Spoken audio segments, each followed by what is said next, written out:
What's up everybody, welcome back to the Malifaux Lore Guide, and I'm excited because this week we are finally talking about English Ivan. For those of you that don't know, English Ivan is a new master for the Explorer Society, but he's actually been around in the lore since 1st edition, but we'll get back to that in a minute. Spoiler warning for all of English Ivan's stories, and you can find a list of those stories in the description below if you want to check them out. Please don't forget to give me a like and subscribe to the channel so you don't miss any of the upcoming episodes, and with that, let's get into English Ivan.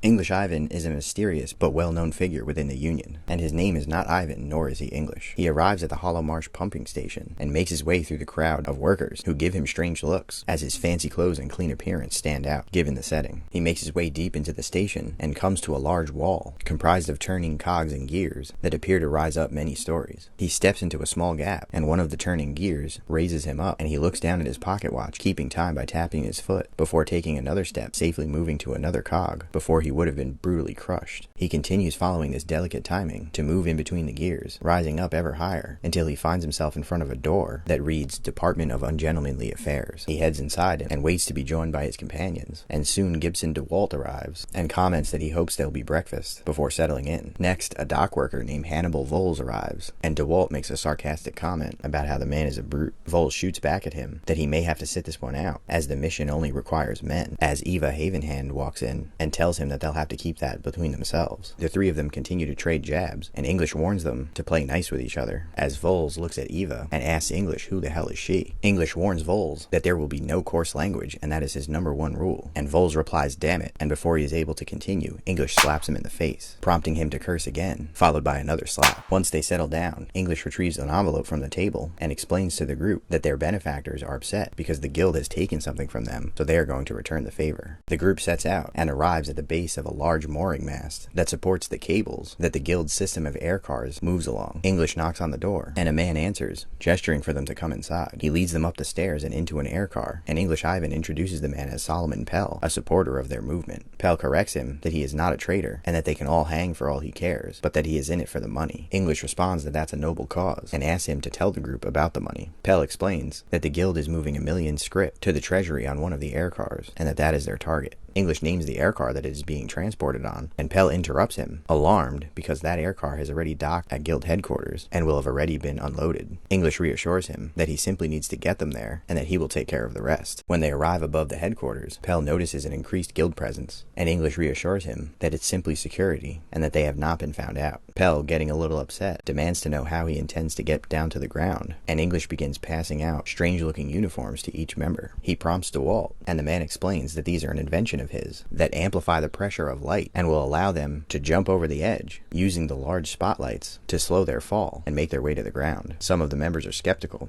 but Eva steps up and jumps, and everyone follows save for Pell, who looks like he's going to back away, but English grabs him and pushes him over the edge. He floats gently down to the ground and finds Eva standing over the unconscious body of 2 guards. He quickly explains that the money will be in cases labeled billing records, and he leads them inside one of the warehouses. He asks Voles to assist him with the door, and the man uses his powered harness to rip the door off its hinges before they walk inside. English illuminates the end of his cane, and they all look around to find the room empty. In shock, Pell is about to curse, but English lifts his cane and smacks the man in the head, causing him to fall unconscious. He asks Eva to secure him gently, as the man has done them a great service, and he explains that there is no money. Eva asks him to explain what's going on, and English responds by lifting his cane, and sparks of electricity shoot out and hit Eva and DeWalt, causing them to collapse to the ground. Voles gets ready to defend himself, but English calms him down and tells him that everything will be explained when Lucius arrives. Voles is surprised, and English explains to him that the plans that Voles had handed over to the guild months earlier that were meant to automate the Skycar network were actually a plant from his employers, and that they knew he was a spy, and they wanted him to turn them over to Lucius to sabotage the network. He goes on to explain that when he found out, it was too late to get in touch with Lucius, so he made up the plans for this job to give him a reason to come to guild headquarters to warn Lucius in person. Voles replies that Lucius had not told him English was in on it, and English shoots back that he's not the only spy within the Union, and that the plans that were turned over are going to cause a massive collision of the Skycar network that's set to happen tonight, and that when Lucius arrives, he's going to suspect that Voles is a traitor.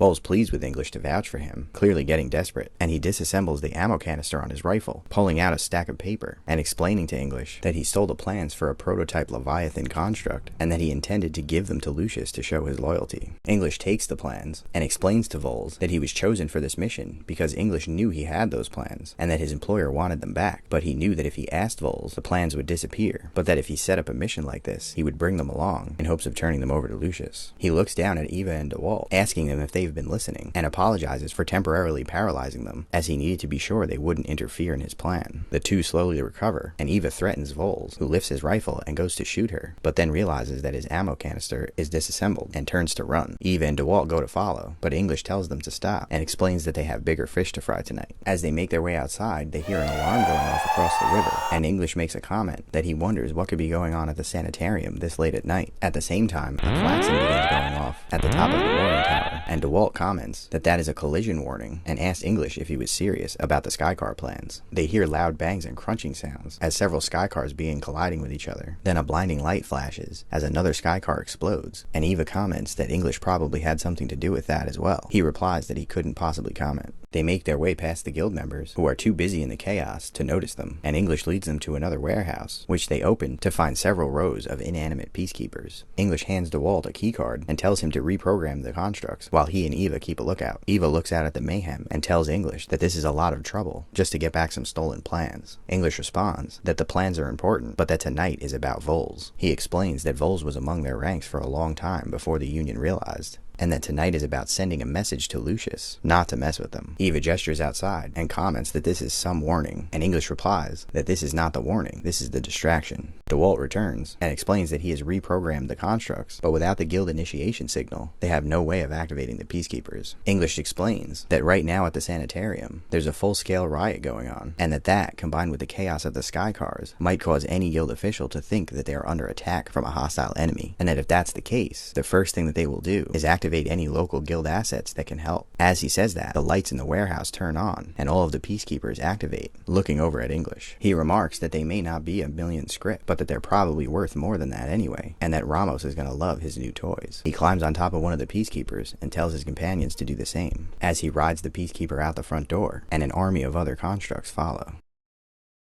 English Ivan makes his way to a town called Sunbeam on the orders of Dr. Ramos. He follows the street towards the city hall and finds a union protest going on, with union members clashing with the guild. He tries to make his way through the thick crowd, but finds it difficult, so he props himself up on two large men to try to get a better view. One of the men turns to him and tells him that there's no pushing, as they are all workers and they have to work together, just like Mei Fang said. English asks him if Mei Fang is there, and the man responds that she is the one that organized the march. The other man looks at him and says that he recognizes him, and is about to say his name when English reaches up and covers the man's mouth, telling him that if he knows who he is, then he knows that he is there on business, and that he will not tolerate a setback. He then demands that the two men bring him to the front of the line. They make their way through the crowd, and look up to see the Governor General walk out on a balcony in the town hall, and his head starts to glow with light as his body begins levitating. English suddenly sees a flash of energy moving away from a fallen star, as the guards suddenly receive the order to push forward, though no such order was spoken. They advance in a discordant way, this time foregoing their batons and wielding their guns. Suddenly Mei Fang is in front of the line, and challenges the guards. English remembers the few times that he has met Mei Fang, and that they were pleasant, but he is now sure that he is about to see her die. They turn their weapons on her, but she disappears in a cloud of steam, reappearing within their line, sending several guards flying before disappearing again, all the while encouraging the crowd to take back their town. The light coming out of the Governor General intensifies, and symbols of power and tyranny can be seen flashing across him in the light. When English looks back down, he sees Mei Fang hovering above the ground on a pillar of fire, and he is sure that the two of them are about to clash. The square erupts in chaos, some people continuing to fight while others flee, and English crouches down to protect himself, and he feels the energy intensifying as the light grows brighter, and lightning starts shooting around the square,